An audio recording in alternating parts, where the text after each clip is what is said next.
اچھا، آج ہم آئے تحصیل گجران کے شہر جبر میں ایمز اکیڈمی ابھی یہاں موجود ہے. ہماری ٹیم آئی ہے مشہور شہر حمزہ رفعت بٹ صاحب کا انٹرویو لینے ہم یہاں پہ آئے. تو ابھی تھوڑی دیر کے بعد انٹرویو ہم اسٹارٹ کر دیں گے. السلام علیکم. ٹھیک ٹھاک. اچھا، بہت بہت ویلکم. اور سنائیں؟ الحمدللہ سب امن. ناظرین، آج ہم آئے ہیں جبر کے گاؤں میں ایک ادب اور انتہائی ذہنیت کے مالک ایک شاعر کا انٹرویو لینے کے لیے. تو انٹرویو شروع کرنے سے پہلے چند گزارشات، چند باتیں جو آپ کے پیش گزار کرنا چاہتا ہوں کہ ناظرین، شعر و ادب جو کسی بھی معاشرے میں اہم مقام رکھتا ہے، وہ چیزیں جس میں معاشرے کا دکھ، درد اور تکلیف لفظوں کے روپ میں بتایا جا سکتا ہے، لفظوں کے روپ میں سامنے آتی ہیں. ایسی ایک ایسی شخصیت جو معاشرے کے رنگوں، دکھوں اور سکھوں کو اب سے لفظوں میں پرو کر شاعری کرتے ہیں. آپ جدید دور کے منفرد اسلوب رکھنے والے شاعر ہیں جو کسی بھی تعارف کے محتاج نہیں. آپ کا تعلق ضلع راولپنڈی کی تحصیل گجران سے ہے. آپ نے ایم ایس سی فزکس اور بی ایڈ کی ہے اور آپ کو تقریباً 6 سال ہو گئے ہیں ٹیچنگ کرتے ہوئے. 6 سال سے شعبہ تدریس سے منسلک ہیں. دور حاضر کے نوجوان شاعروں سے الگ پہچان رکھتے ہیں. میری مراد جناب حمزہ رفعت صاحب ہیں. آپ کیسے ہیں؟ آپ سب سے پہلے وکاس رسول مغل صاحب، آپ کا بہت شکریہ. آپ اتنا ٹائم نکال کر، اپنے شعبہ تدریس کی مصروفیات نکال کر آپ میرے پاس یہاں آئے. سب سے پہلے آپ کا بہت شکریہ. تو خیر خیریت ہے، اور اس طرح کا آپ نے ادبی دوست ہونے کا ثبوت دیا ہے تو بڑی خوشی ہوئی. اچھا، مجھے یہ بتائیں کہ آپ نے شاعری کا آغاز کب کیا؟ سر، شاعری کا آغاز تو شوق تو شروع ہی سے تھا. اسکول سے شور تھا، شعر پڑھتے ہوئے اچھا لگتا تھا. کوئی نئی چیز آپ سنتے تھے. شروع میں احمد فراز کی جو شاعری جب جہاں کہیں مل جاتی تو اچھا لگتا تھا. تو لیکن باقاعدہ طور پر نا میرا 2014 سیکنڈ ایئر کے دوران نا یہ میں نے شروع کیا. صحیح ہو گیا. تو ویسے آپ یہ بتائیں کہ آپ نے جو شاعری چنی ہے، شاعری کا ہر شاعری کا ایک موضوعات ہوتا ہے. کس موضوع آپ شاعری کریں گے؟ آپ مجھے بتانا چاہیں گے کہ آپ کی شاعری کے موضوعات کیا ہیں؟ دیکھیں سر، موضوعات کوئی خاص موضوعات نہیں ہیں. ہم اس معاشرے میں رہتے ہیں اور اس معاشرے کے دکھ، تکلیف، پریشانیاں، خوشیاں وہی خود ایک موضوع بن کے آتا ہے. ہم بظاہر کسی ایک موضوع پر نہیں لکھتے. اسی چیز کا عکس جو ہوتا ہے وہ بس شعروں میں لے آتے ہیں. ماشاءاللہ، آپ کو تقریباً 6 سال ہو گئے. آپ شعبہ تدریس سے منسلک ہیں. آپ فزکس کے لیکچرار ہیں. آپ مجھے بتائیں کہ فزکس اور شاعری کا آپس میں کیا تعلق ہے؟ سر، کئی بندے سوال کرتے ہیں کہ آپ کا جو ہے سبجیکٹ ہے فزکس ہے اور اس کا شاعری سے دور دور کا واسطہ نہیں ہے. لیکن سر ایک بات میں انہیں اختر امام رضوی صاحب کا ایک شعر سناتا ہوتا ہوں. آپ خود میتھ کے لیکچرار ہیں، سائنس کو سمجھتے ہیں، آپ یہ بات سمجھیں گے. اس میں ہے کہ چاند کی کشش کی وجہ سے نا سمندر میں لہریں پیدا ہوتی ہیں. تو اس میں دیکھیں اختر امام رضوی صاحب نے لکھا کہ وہ میرے سامنے منظر اچھال دیتا ہے، نظر اٹھاؤں تو آنکھیں نکال دیتا ہے. سرشت کہتے ہیں کہ اس کی عادت، اس کی فطرت. سرشت اس کی خنک چاندنی صحیح، لیکن وہ چاند سارا سمندر اچھال دیتا ہے. تو یہ دیکھیں، یہ ایک سائنس کی بات ہو رہی ہے، یہ فزکس کی بات ہو رہی ہے، ٹائیڈل ویوز کی بات ہو رہی ہے. ردم، موسیقی جہاں جہاں ہے، میں تو کہتا ہوں ساری سائنس ہی ایک شاعری ہے. جہاں بھی سر فلو ہے، فلو کی بات ہے. فلو ڈانس میں بھی ہو سکتا ہے. فلو دیکھیں، آپ ریاضی کے استاد ہیں، ریاضی کے فارمولوں میں بھی کہ فلو ہے. A+B کا اسکیئر تو 3 چیزیں آگے آتی ہیں، A² + B² + 2AB. 4 نہیں آتی. 2 کا جتنا ہی فارمولہ ہے، A-B کا اسکیئر ہے، اس میں 3 چیزیں آتی ہیں. اور یہ ایک فلو ہے سر. اور شاعری میں بھی ایک فلو ہے. اور کوئی بھی چیز ردم سے آؤٹ نہیں ہے. سورج سر نکلتا ہے، صبح کے وقت نکلتا ہے، شام کو کبھی سورج طلوع نہیں ہوا، غروب ہوتا ہے، اس میں بھی ایک ردم ہے. بارش لگتی ہے، ایک پتہ چلتا ہے، ایک فلو ہے. میوزک کا فلو، ستار کا فلو، ہارمونیم کا فلو، گڑھے کا فلو، یہ جتنے بھی گیت کار ہیں یہ سارے ایک ہر چیز میں ایک لے ہے، ایک ردم ہے. اس ردم سے جب آؤٹ ہوتے ہیں تو وہ شور بن جاتا ہے. اب ڈھول ہے، ردم سے بجایا جائے تو لوگ ہو سکتا ہے اس پر رقص کرنا شروع کر دیں. وہی ڈھول میرے جیسا بندہ پیٹنا شروع کر دے، وہ کہیں گے یہ شور مت کرو. تو ہر چیز میں ایک فلو ہے سر. ایسے دور میں آپ جیسا ایک شاعر دیکھ کے، نوجوان شاعر دیکھ کے واقعہ دل سے خوشی ہوئی. جیسا کہ ایک بندہ فزکس کا، ریاضی کا، وہ اپنے ڈپارٹمنٹ بندوں کو صحیح جانتا ہے. تو میں آپ سے پوچھنا چاہتا ہوں کہ موجودہ دور کے شاعروں میں آپ کے کیا حالات ہیں؟ دیکھیں، موجودہ دور میں سارے جو شاعراء ہیں ان کا یہ نہیں کہنا چاہیے کہ یہ ہم سے کم ہیں. بہت اچھے شاعراء بھی ہیں جو اپنی عمر سے بھی بڑی بات کرتے ہیں. مثلاً شاعراء میں سے راکب مختار ہیں، اظہر فراق صاحب ہیں، اور اس کے علاوہ بہت سے نوجوان شاعراء میں جو اس دور میں بھی نا، دلاور علی اظہر ہیں، ٹھیک ہے، اچھی شاعری لکھ رہے ہیں. لیکن کچھ جو شاعراء ہیں، دیکھیں شعر آپ اپلوڈ کریں گے تو آپ کا القاب باب، آپ کے چاچے تائے، آپ کے کزن آپ کو داد دے دیں گے. شعر وہ شعر نہیں ہوتا جس کو آپ کے عام آدمی، شعر وہ شعر ہے جس کو استاد، جو فن کے استاد ہیں، انہوں نے اگر اس کو سراہا ہے پھر سمجھیں آپ کو شاعر ہیں. تو ایسے لوگوں کی کمی ہے، نہ انہیں کرافٹ کا پتہ ہے، نہ انہیں عروض کا پتہ ہے، نہ انہیں تلازمے کا پتہ ہے، نہ استعارے کا پتہ ہے، ردم انہیں کا نہیں پتہ، پڑھنے کا انہیں نہیں سلیقہ. لیکن کہتے ہیں جی ہمیں نا جدید دور کا اردو کا میر تقی میر کہا جائے. روایات سے نہ جڑے ہوئے نہیں ہیں. یہ دیکھیں آپ کے سامنے کتابیں پڑھی ہیں، کلاسکس کی کتابیں، جدید کی بھی کتابیں، اور بھی کتابیں اس کے علاوہ پڑھیں گے. یہ تو سامنے پڑھی ہیں. اس کے علاوہ اگر یہ جو لوگ ہیں یہ نہ جدید شاعری انہوں نے پڑھی ہے، نہ کلاسکس کو پڑھا ہے، میر تقی میر کو پڑھا ہے، جو میر خسرو سے روایات چلی آ رہی ہے، جو ابھی تک فالو کی جا رہی ہے، جو ردم، جو بیر فالو کی جا رہی ہے، نہ انہوں نے اس کو پڑھا ہے. اپنا یہ کہہ رہے ہیں، کہتے ہیں جی ہم اپنے لیے لکھتے ہیں. اپنے لیے لکھتے ہو پھر سوشل میڈیا پر پوسٹ کرنے کی کیا ضرورت ہے؟ تو وہ یہ جو شاعر ہیں نا، اس طرح کہ منفی کام دے کر دکھ ہوتا ہے. باقی جن کے میں نے نام لیے، اس کے علاوہ اور بھی کافی نام ہیں، وہ بہت اچھے شاعر ہیں. نے آگے دیکھے بھی شعر، کئی محفلوں میں آپ کے شعر پڑھے جاتے ہیں، کئی جگہوں پہ آپ کے شعر سنائے جاتے ہیں. ویسے اچھا آپ کوئی اپنا ایسا شعر سنائیں جس سے بہت زیادہ پذیرائی ملی ہو، بہت زیادہ وہ شعر آپ کا ہٹ ہوا، مشہور ہوا ہو، تو کوئی ایسا آپ شعر سنانا پسند کریں گے؟ سر 2019 یا 20 میں ایک شعر تھا جو اس وقت اپلوڈ کیا. وہ شعر تھا، دل میں بس سلطنت ولی کی ہے، سانس کیا روح بھی علی کی ہے. ساری ابھی آپ یہ اردو میں لکھ کے دیکھ لیں فیس بک پر، جتنے بندوں نے اپنی ڈی پی لگائی اس پہ انہوں نے لکھا یہ شعر. مختلف بندوں نے گروپس میں شیئر کیا، میں جانتا بھی نہیں، نام سے بھی واقف نہیں، سر اتنے بندوں نے انہیں شیئر کیا. اور سر بہت سے بندے ہیں جنہوں نے میرا نام رہنے دیا، اور بہت سے ایسے ہیں جنہوں نے فوراً نام مٹا دیا. اس کے والے سے بھی میں نے لکھا تھا کہ شعر کو لکھ کے میرا نام مٹایا اس نے، یوں مجھے مرنے کا احساس دلایا اس نے. تو سر نام شاعر کی پہچان ہوتی ہے. میرا تو خیال ہے نام رہنے دینا چاہیے. اچھا، ایک ویسے آپ ایک تو شاعری کرتے ہیں، آپ کی شاعری کسی سے چھپی ڈکی نہیں ہے. آپ کیا مجھے بتانا پسند کریں گے کہ شاعری کے علاوہ آپ کی مصروفیات کیا کیا ہیں؟ سر شاعری کے علاوہ دیکھ لیں آپ، ابھی اکیڈمی میں ہم بیٹھے ہوئے ہیں، ابھی تو سیشن آف ہے، ورنہ یہاں رش ہوتا ہے. یہ اسلام پورہ جبر میں میری اکیڈمی ہے، تحصیل گجر خان، ضلع راولپنڈی میں. تو یہاں شام کے وقت سائنس ٹیچر ہوں میں، فزکس، میتھمیٹکس، کیمسٹری یہ پڑھاتا ہوں کالج کی کلاسیں کو، اور 9th کی سائنس آرٹس کی کلاسز کو، سبجیکٹ جو ہیں ان کے وہ میں پڑھاتا ہوں. یہ 2016 سے روٹین سر شروع ہے. تو یہ صرف پڑھاتا ہوں، یہ ٹائم نہیں پاس کرتا. بڑے اچھے رزلٹ آتے ہیں میرے اسٹوڈنٹس کے. بہت سے اسٹوڈنٹس یہاں کامنٹ کریں گے اور وہ بتائیں گے آپ کو، آپ کے یہاں سے آپ کو پتہ چلے گا. بڑی تعداد تحصیل گجر خان کے تقریباً سارے بڑے کالج کے جو بچے اس ریجن میں ہیں اسلام پورہ جبر کے، وہ میرے پاس آتے رہے ہیں. آپ کے بھی دوست باب آپ کو پتہ ہوگا وہ میرے پاس پڑھتے رہے ہیں.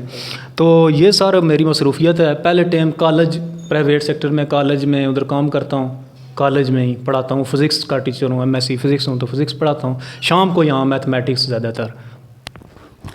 ویسے جیسے شاعروں کے میں نے بہت سارے شاعر دیکھے نا کہ جو کہ 24 گھنٹے مطلب کہ شاعر ہے نا، تو مطلب کہ وہ 24 گھنٹے بس شاعری کے اوپر وہ لگے رہیں گے۔ ویسے آپ کے خیالات میں نے دیکھے ہیں باقی شاعروں کے بنسبت جو ہے نا ڈیفرنٹ ہے، آپ کے خیالات ڈیفرنٹ ہیں، تو کیا آپ اس پہ روشنی ڈالنا چاہتے ہیں کہ کیا شاعروں کو واقعہ 24 گھنٹے شاعر رہنا چاہیے؟ سر بڑا اچھا آپ کا سوال ہے، اس سے یہ معلوم ہوتا ہے کہ آپ کو نا شعر و شاعری سے کافی لگاؤ ہے اور اس کی جو رگیں ہیں آپ سمجھتے ہیں۔ تو 24 گھنٹے سر دوسرے ممالک جا کے نا، وہاں سر جو بندہ شاعر ہے نا مغرب میں سر، تو وہ صرف شاعری ہی کرے گا، اس کو باقاعدہ معاشیات کی فکر نہیں ہوگی، روزی روٹی اور پیٹ کا فکر نہیں ہوگی۔ سر یہاں میرے پاکستان میں یہ ہے سر کہ ایک شاعر ہے، ہو سکتا ہے پہلے ٹائم وہ پولیس والا ہو، شام کو وہ شاعری کرے رات کو، یا پہلے ٹائم مل میں کوئی مزدور ہو، یا میری طرح پہلے ٹائم تدریس کرتا ہو، شام کو اکیڈمی کرتا ہو، ہفتے بعد کسی فرصت ملے تو ایک شعر کہہ دے یا غزل کہہ دے۔ میں یہ سمجھتا ہوں سر 24 گھنٹے والی جو آپ نے سوال پوچھا ہے کہ میرے جو پاکستان کا ادب ہے نا، انہیں احساس ہے، دوسرا شاعر جو یہاں کا ہے یہ دوسرے کام بھی کرتا ہے جیسے میں نے اور مختلف ذمہ داریاں، تو انہیں عوام کے درد، اپنے عوام کی مجبوریوں کا احساس ہوتا ہے شدت سے، اور یہ لوگ نا ایک اچھا ادب نا تخلیق کر سکتے بنسبت ان کے جو میں کہتا ہوں کہ جو صرف شاعر ہے، اس کو کیا پتہ عوام کے درد۔ اچھا، میں نے بہت سارے شاعر دیکھے ہیں، ان کی زندگی پر اگر روشنی ڈالی جائے تو ان کو ادبی فیلڈ میں آنے کے لیے کافی مشکلات کا سامنا کرنا پڑا، تو کیا آپ مجھے بتانا چاہیں کہ ادبی میدان میں آنے کے لیے آپ کو کوئی تکلیف درپیش آئی ہو، اس بارے میں آپ کیا روشنی ڈالیں گے؟ سر تکلیف تو کوئی نہیں درپیش، مطلب کہ ادبی میدان، ہاں جو ادبی میدان ہے اس میں یہ ہوتا ہے کہ جو عام ہمارا قاری ہے نا سر، شعر سننے والا، وہ یہ سمجھتا ہے کہ شعر جو ہے نا یہ عام کوئی چیز ہے، باہر ہم ادھر بیٹھ کے لکھیں گے جو چیز ہے، یہ شاعر ہے تو کوئی بہت بڑی چیز ہے۔ حالانکہ سر جی میں آپ کو بتاؤں، یہ آپ تاریخ پڑھیں، قدیم جو یونانی دور تھا اس میں ایک انہوں نے بنایا، یہ اسٹوڈنٹس بھی کافی بیٹھے ہیں یہ بھی سن رہے ہیں، اس میں سر انہوں نے ایک شہر بنایا یونان کے پاس نا، انہوں نے شہر بنایا، انہوں نے کہا یہاں صرف شاعر، فلاسفر اور دانشور رہیں گے، اور جنگ میں بھی کوئی بندہ اس شہر کو نقصان نہیں پہنچائے گا، یعنی اتنا قیمتی ان کو ٹریٹ کیا جاتا رہا۔ یہاں تو کوئی اہمیت نہیں شاعر کی، شاعر ٹھیک ہے، وہ اختر امام رضوی صاحب گجر خان کے بڑا اچھا لکھ گئے ہیں کہ ہم نہیں کھل سکے زمانے پر، سانپ بیٹھے رہے خزانے پر۔ تو اچھا، جیسا کہ آپ کو کم عمری میں اتنی بڑی شاعری اور شعر لکھنے کا جو شرف حاصل ہوا، اس کے پیچھے بھی دیکھیں نا، کسی بھی کامیاب آدمی کے پیچھے ایک استاد کا ہاتھ ہوتا ہے، تو جیسا کہ آپ جو ہے نا پاکستان ریڈیو میں بھی آپ کئی دفعہ جو ہے نا مشاعرہ کار کے آئے ہیں، آپ کی ماشاء اللہ اتنی کم عمری میں اتنی آپ کو پذیرائی ملی، تو کیا آپ بتانا چاہتے ہیں کہ اس ادبی فیلڈ میں لانے کے لیے یا شاعری میں آپ کا استاد کون ہے؟ جی بہت اچھا سوال کیا ہے، اور آپ نے، میں بالکل یہ جو بات ہے یہ کھلے دل سے، بندے کو جو ہوتا ہے نا ظرف والا آدمی ہوتا ہے اسے تسلیم کرنی چاہیے۔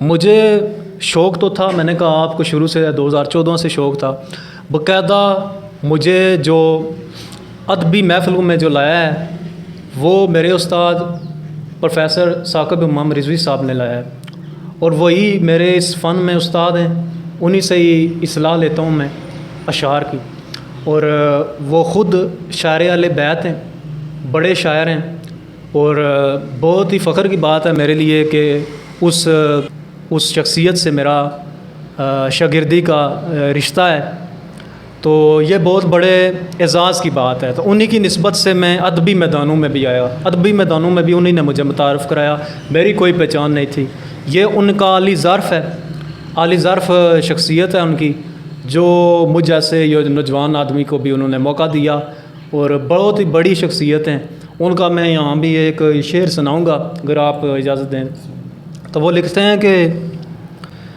جتنے پرچم یہاں وفا کے ہیں، جتنے پرچم یہاں وفا کے ہیں، سارے عباس کی عطا کے ہیں، لمحہ لمحہ ہے سوگوار حسین، سارے موسم تیری عزا کے ہیں. میں بھٹک جاؤں کیسے ممکن ہے، میں بھٹک جاؤں کیسے ممکن ہے، میرے ہادی جو کربلا کے ہیں. سر یہ ان کا اسلوب ہے. ہم ان کے جیسا ایک شعر نہیں لکھ سکتے، پورا دیوان بھی لکھ دیں تب ان کے ایک کلام کے برابر نہیں ہو سکتا. بہت نمایاں استاد اور اردو اور پٹواری کے یہ میرے استاد شاعر ہیں میرے، اور یہی استاد ہیں. آپ ایک منفرد اسلوب رکھنے والے شاعر ہیں. ظاہر سی بات ہے آدمی جو ہے نا میدان میں آپ نے قدم رکھنے سے پہلے آپ مختلف شاعروں کو پڑھتے ہوں گے، ابھی بھی پڑھتے ہوں گے. تو کیا آپ مجھے بتائیں گے کہ آپ کے پسندیدہ شاعر کون کون سے ہیں؟ آپ ابھی کن کن کی کتابیں کن کن کو فالو کرتے ہیں؟ چلو پسندیدہ شعراء میں سر میرے سب سے زیادہ تو یہ استاد گرامی ہیں، وہ تو نہیں ہے، انہوں نے فیوریٹ ثاقب امام رضوی صاحب. تو میرے باقی جو پسندیدہ شعراء ہیں ان میں محسن نقوی، 12 کتابیں ہیں ان کی، تقریباً تمام ہی پڑھ لی ہوں گی میں نے. اکیلیا بھی اور برگ سیراب، طلوع عشق اور عذاب دید، یہ ساری. تو اس کے علاوہ اقبال ساجد، تنویر سپرا ساجد، اختر امام رضوی، اور موجودہ دور میں سر راکب مختار ایک اچھا شاعر ہے، اور دلاور علی آذر صاحب اچھے شاعر ہیں، اور اس کے ساتھ ساتھ سر جی اظہر فراق صاحب یہ اچھے شعراء میں شامل ہوتے ہیں. ویسے میں نے آپ کی شاعری کئی دفعہ پہ دیکھی ہے، پڑھی ہے. آپ کی شاعری جو آپ کے شعر ہیں نا ایک سے ایک بڑھ چڑھ گئے. تو کیا کوئی مجھے آپ کوئی اپنا کلام سنانا پسند کریں گے جو آپ کا پسندیدہ ہو؟ وہ جو دلکش سی ایک صورت ہے، وہ جو دلکش سی ایک صورت ہے، جو میرے دل میں یار بستی ہے. وہ جو دلکش سی ایک صورت ہے جو میرے دل میں یار بستی ہے، اس کا دل میں خیال آتے ہی، اس کا دل میں خیال آتے ہی دھڑکنوں میں ستار بجتی ہے. دیکھیے سر، آپ نے بتایا کہ آپ بات الگ تحصیل گجرہان سے ہیں. تو تحصیل گجرہان کو باقی تحصیل کی بنسبت ایک اعلیٰ مقام حاصل ہے، کیونکہ یہاں کے 2 نشان حیدر کا حامل یہ ایک تحصیل ہے. تو آپ مجھے بتانا چاہتے ہیں کہ تحصیل گجرہان کے بارے میں آپ نے کوئی شاعر سننا چاہیں، 2 نشان حیدر کا حامل شہر گجرہان، اس کے بارے میں آپ روشنی ڈالیں، اس کے بارے میں آپ کو کوئی شعر وغیرہ سنا دیں. اچھا سر، بہت ہی آپ کی جو یہ سوال کیا ہے نا، میرا دکھتی راگ میری چھیڑ دی ہے. یہ جو نشان حیدر کا ذکر کیا ہے نا آپ نے، کہ سر دیکھیں آپ بھی اس تحصیل سے تعلق رکھتے ہیں، ضلع راولپنڈی تحصیل گجرہان سے آپ کا بھی تعلق ہے. آپ میری اس بات کو اگنور نہیں کر سکے. 70 سالوں سے آپ کے بھی کان پاک گئے ہیں کہ فلاں بندہ پنڈی جاتے ہوئے مر گیا، اور نہ تو یہ چاہا تھا آپ نے ابھی بھی تائید کیا کہ 2 نشان حیدروں کی سرزمین ہے. تو اس سرزمین میں ایک ہاسپٹل کے لیے ہم نہ روتے، 10 ہاسپٹل یہاں پہ بنا دیے جاتے، اعلیٰ سے اعلیٰ 10 یونیورسٹیاں بنا دی جاتی، ایک یونیورسٹی کو نہ روتے. بجائے سر یہاں پہ بناتے، انہوں نے جہاں لاہور پہلے سے ہاسپٹل بنے ہوئے ہیں وہاں اور بنائے، کیا کینسر، کیا دوسرے، کیا تیسری یونیورسٹی یا چوتھی، اور یہاں بناؤ نا. ہماری قربانیاں کم ہیں. کراچی میں تم وہاں بنا رہے ہو، ملتان میں میٹرو بنا رہے ہو، کراچی میں یونیورسٹیاں بنا رہے ہو، حیدرآباد میں صنعتیں لگا رہے ہو، فیصل آباد میں صنعتیں لگا، یہاں ملنی چاہیے تھی، یہاں اس جگہ ہمارے. تو اسی سلسلے میں نے کہا کہ ہم نے یہ سارا کچھ کیا، ہم نے خواب دیکھے، تعبیر کسی اور کو مل گئی دوسرے شعر. تو اسی سلسلے میں نے یہ شعر لکھے. آپ نے شعر سے والے سے کہا میں نے سارے شعر کے لیے لکھے ہیں، اور یہ جو سارے خواب ہیں ان کو میں نے لفظوں میں اس طرح پرویا ہے. آپ جیسا محب وطن آدمی سمجھے گا کہ اب میرے سپنوں کی جاگیر اسے ملتی ہے، اب میرے سپنوں کی جاگیر اسے ملتی ہے، خواب میں دیکھوں تو تعبیر اسے ملتی ہے. میرے شعروں میں ہے بس ایک تصور اس کا، لفظ جو لکھتا ہوں تصویر اسے ملتی ہے. اور میں آخر میں تمام دیکھنے والوں کو اور جتنے بھی منتظمین ان کا شکریہ ادا کرنا چاہتا ہوں، اور خاص طور پر جناب شاعر ایک اعلیٰ ضرب رکھنے والے شاعر جناب حمزہ رفعت بٹ صاحب کا میں شکریہ ادا کرنا چاہتا ہوں، جنہوں نے اتنی مصروفیات میں ایک وقت نکالا اور اپنا انٹرویو ریکارڈ کروایا. تو میں ان کا ایک بار پھر شکریہ ادا کرنا چاہتا ہوں، اور جتنے بھی دیکھنے والے ناظرین ان کا بھی، اور جتنے منتظمین، کیمرہ مین، جتنے بھی سب کا شکریہ ادا کرنا چاہتا ہوں. تب تک کے لیے اجازت، اللہ حافظ. بہت شکریہ.